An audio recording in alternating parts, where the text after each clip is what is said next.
বিশাল জনসভার মিটিং চলছে বড়গোপালপুর ইউনিয়ন।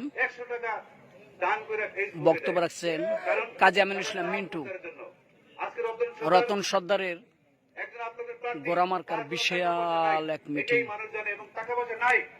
আমিও রতন সর্দারের মতো একজন নির্যাতিত এবং দীর্ঘদিন লড়াই, আমার জীবনে অনেক লড়াই উত্তরে পার হয়ে আমি এই জনগণের মাঝে আছি। আমরা জনগণ থেকে আমরা কখনোই আরামায়েশ করার জন্য দেশান্ত হইনি।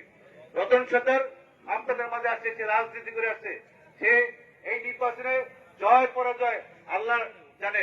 আপনারা যেভাবে আছেন ইনশাল্লাহ জনগণ যেখানে থাকে, সাধারণ মানুষ যেখানে থাকে, মানুষ যার জন্য দোয়া করে। আজকে আমি নির্বাচন করতে দেখেছি এই খেটে খাওয়া মানুষ, তাদের মুখে যে স্লোগান, সেই স্লোগানকে কেন্দ্র করে যদি 21 তারিখে আপনারা স্লোগান ধরে রাখতে পারেন, আপনাদের তাইলে আমি বিশ্বাস করি যে রতন সর্দার আপনাদের আগামী 21 তারিখ নির্বাচনে জাতীয় উপজেলা পরিষদ নির্বাচনে চেয়ারম্যান নির্বাচিত হবে।